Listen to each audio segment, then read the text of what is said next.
The new car market is dominated by SUVs. Most car buyers seem to prefer the high-up seating position and their rugged styling. But you know what? For many of us, an estate car probably makes a more sensible buy. Think about it. The weight of the car is carried lower to the ground, which should improve stability, plus you get a big boot for all your holiday bags. To put that theory to the test, we're going to test the Vauxhall Astra Sports Tourer. This model is powered by a 1.2 litre turbocharged petrol engine with 130 horsepower. Is that enough for towing? Well, we're about to find out.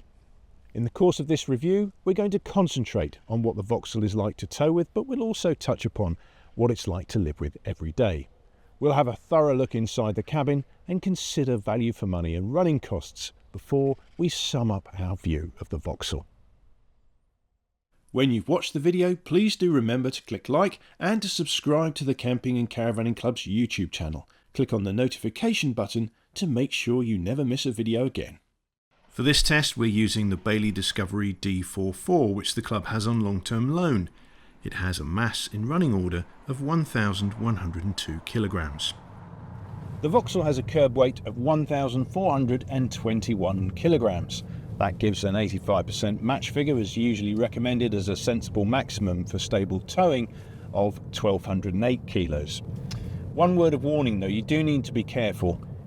If the car has factory fit towing gear, then the towing limit is 1,400 kilos. If though the towing gear is fitted at the dealer or retrofitted at a later date, then that figure drops down to 1,200 kilograms. So you do need to be aware of that when matching car and caravan.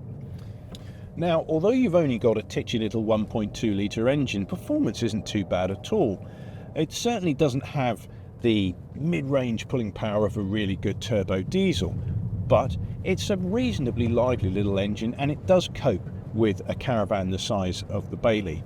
The 8-speed automatic gearbox generally does a pretty good job of selecting the right gear and making the most of the engine's relatively modest muscle. In terms of stability, the car generally feels okay at 60 miles per hour on the motorway, but if it's a windy day or if there are a lot of HGVs around, you do feel a little bit of movement as the car gets pushed and shoved around in disturbed air. We also found when we tested the Astra at the Tow Car Awards that it does get a little bit pushed and shoved by the caravan when we made the emergency lane change manoeuvre, one of the toughest tests at the Tow Car Awards. The Astra drives well every day too, without being outstanding in any one area. Without the weight of a caravan to pull, the 1.2 litre engine is willing and lively. For private buyers, it's probably all the engine you really need. If, however, you're looking at the Astra as a company car, then there are big tax advantages to choosing one of the plug-in hybrids. Either way, you'll have more fun driving a Ford Focus, but the Astra is a quiet and comfortable car on the motorway. Let's have a closer look in the cabin. So, the Vauxhall is closely related to the Peugeot 308, but it looks very different inside, whereas in the Peugeot you get a very small steering wheel which you look over to see the dials. In the Vauxhall you get a much more conventional regular sized wheel and you look through it to see the digital driver's display. It's a much less striking design, it's got less showroom appeal perhaps, but for a lot of drivers they'll find it a lot easier, much more straightforward to get used to. The driver's seat in this model, the GS, is quite heavily bolstered, but I don't find it restrictive. It's supportive rather than pinchy, and I've found these seats to be quite comfortable on a long drive. There's plenty of adjustment for both the seat and the steering wheel, so drivers of all shapes and sizes should be able to get comfortable. The infotainment system is controlled through this touchscreen. It's a reasonably quick and responsive system, although some of the menus could be easier to access. But one big plus point in my book is that the air conditioning controls here are kept separate, so it's much easier to make quick adjustments to the temperature as you're driving without becoming distracted. In terms of storage space, there are decent sized door bins. There's this lidded storage underneath the driver's armrest.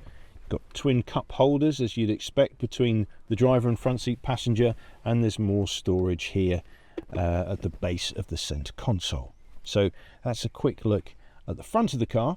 Let's go and take a look at the back.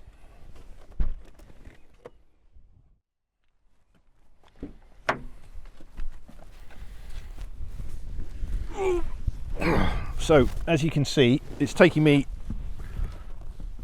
a bit of effort to shoehorn myself in the back. I'm 6'3" and the front seat is set up for me.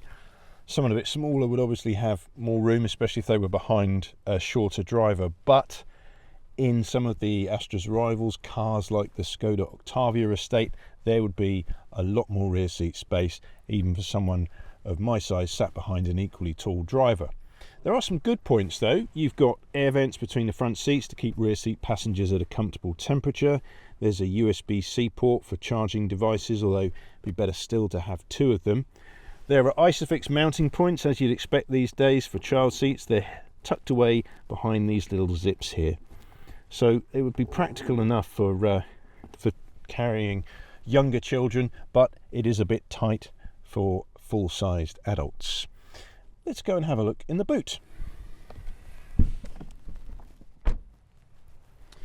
In plug-in hybrid models, boot space is compromised by the need to find room for all those batteries, but that's not a problem in this petrol car. As you can see, there's plenty of space. In fact, there's 597 litres for your holiday bags.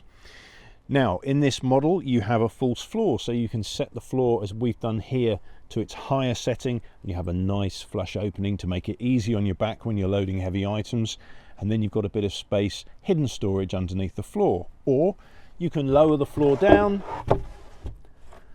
just like that, and then you've got one large space to maximize your capacity. Another nice touch is that the seats split and fold into 3 different parts rather than the more normal 2. Now that's really handy if you need to carry something long, but you still want to have room for 2 rear seat passengers to travel in comfort.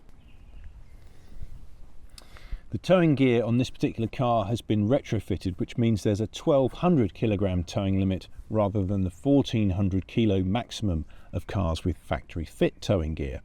Either way, the maximum download on the towable is 75 kilograms, which is broadly in line with what you'd expect of a car of this size and weight.